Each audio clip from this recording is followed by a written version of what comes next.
اولا ازيكم، اتمنى تكونوا بخير.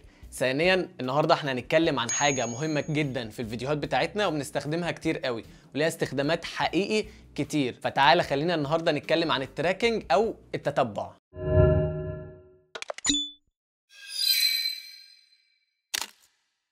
اهلا بيك يا صديقي هنا مره تانية على قناه دكتور ماريو اللي بنتكلم فيها عن المونتاج وتصوير الفيديو. تعالى بقى النهارده نتكلم عن التراكنج او التتبع. والحقيقه الحمد لله ان برنامج كاب كات هو ميسر لنا ومسهل لنا الموضوع قوي، علشان الموضوع دوت في برامج تانية الحقيقه بيبقى معقد شويتين ثلاثه والخطوات بتاعته بتبقى كتير قوي. بس الكاب كات هو بضغطه زرار مخلينا الموضوع يعني الصراحه مفيش اسهل من كده. فتعالى نستغله ونشوف ازاي نقدر ان احنا نستخدمه في الفيديوهات بتاعتنا ونقدر نعمل من خلاله ايه.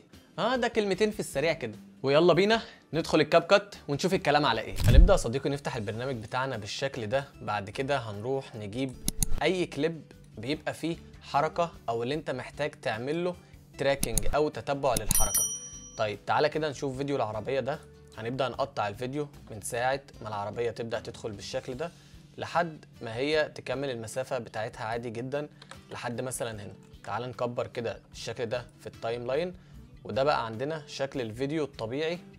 العربيه البيضه دي العربيه او ده الاوبجكت اللي احنا هنعمل له تراكنج او تتبع في الفيديو بتاعنا النهارده. تعال مثلا كده نروح نجيب اي تكست، عشان في الغالب احنا لما بنعوز نعمل تراكنج فاحنا بنعوز نشاور على الحاجه دي معينه مثلا ونذكر مثلا اي صفه فيها او اي كلام فيها، ففي الغالب احنا بنستخدم معاه حاجه من التكست. فتعالى مثلا نشوف حاجه من القوالب الجاهزه عندنا مثلا دي. تعالى وليكن نشوف الشكل ده كده عامل ازاي. حلو جدا. تعالى نكبر اللاير بتاعه كده ونغير الكلمه دي مثلا ولتكن ماريو. حلو. طيب تعالى نصغرها بالشكل ده ونقف بالماركر على اول الفيديو بتاعنا ونحطها مثلا فوق العربيه كده. طيب لما بنيجي نعمل تراك يا صديقي بنعمل تراك على الفيديو الاساسي ولا على اللاير التاني اللي هو مثلا الكلمه؟ لا، احنا بنعمل تراك على اللاير التاني اللي هو الكلمه بالشكل ده. كل اللي احنا بنعمله ان احنا بنضغط عليه، بعد كده بنلاقي ان هو فتح لنا هنا فوق خانه اسمها تراكنج، بنضغط عليها وبنروح على موشن تراك. طيب هنلاقي ان في مربع ظهر لنا هنا يا صاحبي في الفيديو. كل اللي احنا هنعمله ان احنا هنسحب حرف الزائد ده على الجزء بالظبط. تعالى بس نقف بالماركر كده على اول الفيديو.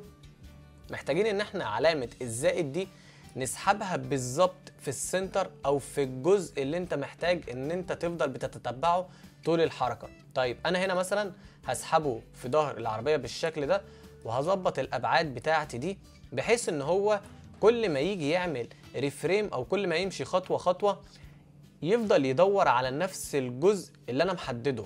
تمام، لازم تبقى محدد الجزء ده بعناية جدا. حلو الكلام.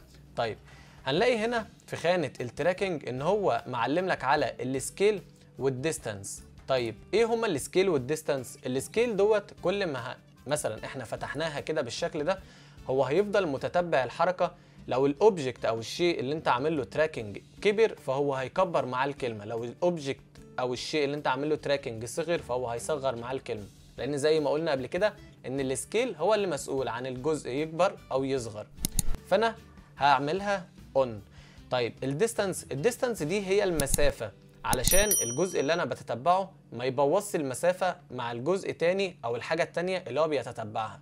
فانا الطبيعي ان انا بسيب دي الدايركشنز بوث ولا بعملها فورورد ولا بعملها باكورد، انا بسيبها كده عشان هو البرنامج اوتوماتيك هو اللي يعمل التراك، وبعلم على السكيل والديستانس. بعد كده باجي اضغط هنا ستارت، بلاقي ان هو هيبدا ان هو يعمل لي تراكنج للكلمه على الاوبجكت اللي انا عامل له فيه تتبع.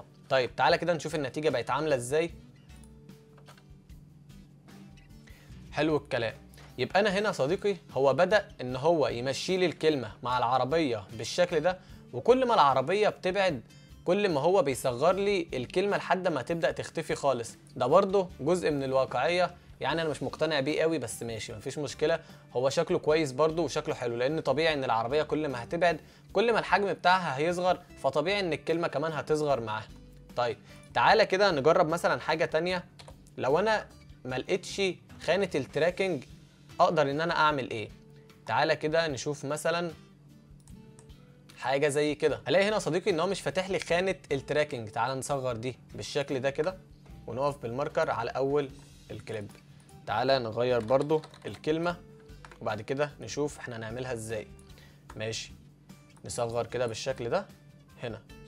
طيب هلاقي ان هو هنا مش فاتح لي خانه التراكنج. كل اللي انا هعمله ان انا هروح هعمل كرييت كومباوند كليب، هلاقي ان هو فتح لي فوق هنا خانه التراكنج عادي جدا. والموضوع هرجع اعمل نفس الخطوات اللي اتكلمنا عليها في الفيديو اللي عدى. هضغط على موشن تراك وبعد كده ابدا اجيب علامه الزائد مكان ما انا عايز بالظبط في جزء العربيه، واقدر احدد كمان الابعاد بتاعتي بالشكل ده. كل اللي انا هعمله ان انا هضغط ستارت، هيبدا بعد كده يحلل الجزء اللي انت عايز تعمل له تراكنج ويظبط لك الفيديو بتاعك. تعالى كده نشوف هو عمل ايه. هو هنا مشالي برضو جزء، فانت تقدر تجرب كل الكلمات دي وتقدر كمان تعمل عليها ستيكرز، وتقدر تخلي فيديو بيتتبع اي اوبجكت او اي حاجه بتتتبع اي حاجه عندك بتتحرك في الفيديو بتاعك. جرب زي ما انت عايز بقى، تكست، ستيكر، فيديوهات، كلام، اي حاجه انت عايزها تقدر انت تجربها في الفيديو بتاعك. وبس كده يا اجمد فيديو كرييتورز في الدنيا. بس كده خلص الفيديو بتاعنا النهارده، ويا ريت تبقى فهمت موضوع التراكنج عشان بعد كده هنشرحه في برامج تانية. بس الموضوع مش هيبقى بالسهوله وبالسلاسه اللي بيتعامل معانا بيها برنامج كاب كات. فما تنساش لو استفدت من الفيديو تعمل لنا لايك، ولو ناوي تكمل معانا رحله كاب كات اعمل لنا سبسكرايب وفعل الجرس. ولو شايف ان في حد هيقدر ان هو يستفاد من الفيديو يا ريت تعمل له شير، واشوفك الفيديو اللي جاي. سلام.